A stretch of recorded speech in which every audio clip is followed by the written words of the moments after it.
Para kay Senator Robin Padilla, may basehan na para mag-online na lang ang ilang mga senador. Force majeure na raw na may tuturing ang matinding init ng panahon pati ang gera sa Middle East. Pero tinablayan ni Senator Erwin Tulfo. Narito ang aking report.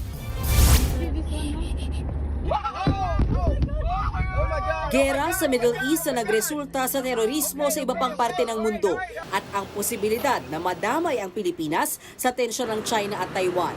Sa gitna ng mga yan, tanong ni Senator Robin Padilla, hindi po ba ito force majeure? Sinundan niya ng senador ng isa pang long post. Inisa-isa niya ang mga senaryo para masabing may force majeure. Bagyo, baha, lindol, gera, terorismo, pati na mga paparating na matinding La Nina at matinding El Nino. Sabay banat sa dulo na akala ko ba proactive ang dating majority. Ipinunto yan ni Senator Padilla kasunod ng mosyon ni Senator Rodante Marcoleta tungkol sa pag-amyenda ng Senate Rules para payagan ang mga senador na makaboto at makadalo sa sesyon via online. Pero si Senator Erwin Tulfo natawa nang hinga ng reaksyon sa programang Good Morning Kapatid.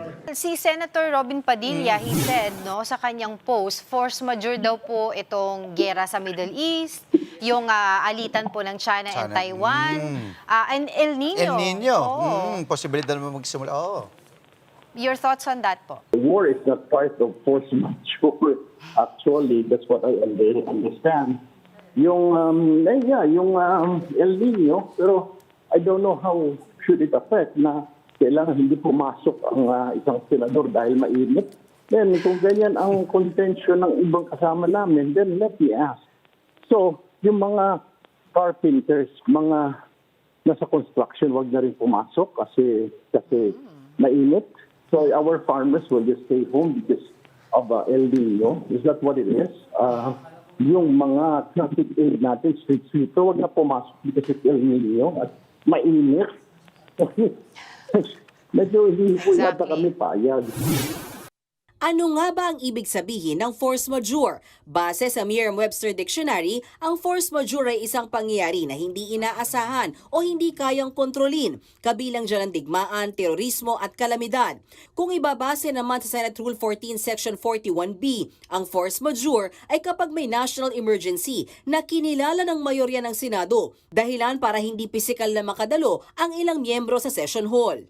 Lumutang ang issue ng online participation sa sesyon ng Senado sa gitna ng balitang may mga senador na aarestuhin. Una nang sinabi ng Ombudsman na kakasuhan ng plunder sina Senators Jinggoy Estrada at Joel Villanueva na nasasangkot umano sa flood control scandal. Habang si Senator Bato de la Rosa nagtatago kasunod ng warrant of arrest mula sa International Criminal Court. Kaya ayon kay dating Senate President Franklin Drilon, ang pag-aamyenda ng Senate Rules ay para kay Bato. Konektado rin daw ito sa impeachment trial ni Vice President Sara Duterte. Yan po ay hindi pinapayagan na boboto sa Senate House. Kailangan pumunta kayo sa session hall para makaboto. That is how strict the tradition is. That is how strict the rule is.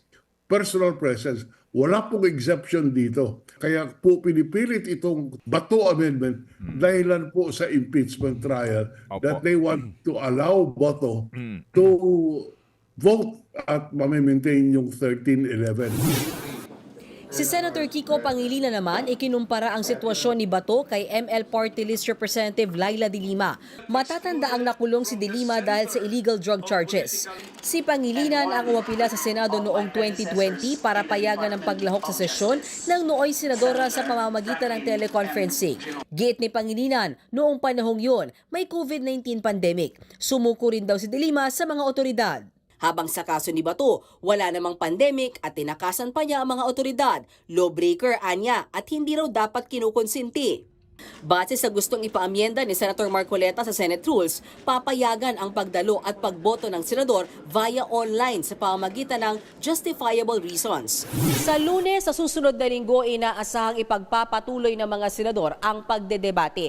Kaugnay sa panukala na payagan ang teleconferencing o yung online na pagdalo at pagboto sa sesyon ng Senado. Pero oras na lumusot yan dahil mas marami ang numero ng mayorya, ayon sa ilang taga-minority bloc, hindi sila mag-aatubili na dalhin sa korte ang usaping ito. Giit naman ni Senate President Alan Peter Cayetano, walang pagmamadali o railroading na nangyayari. Nirerespeto nga raw nila ang proseso at rules, kaya gusto sana nilang isettle ang motion para sa teleconferencing sa plenaryo nitong Martes, kung kailan nag-walk out ang minority senators. Mga kapatid, Mean Los Baños po, huwag magpahuli sa mga balita at impormasyong dapat ninyong malaman. Para sa mas malawak na balitaan at diskusyon, mag-follow at mag-subscribe na sa social media pages ng News 5.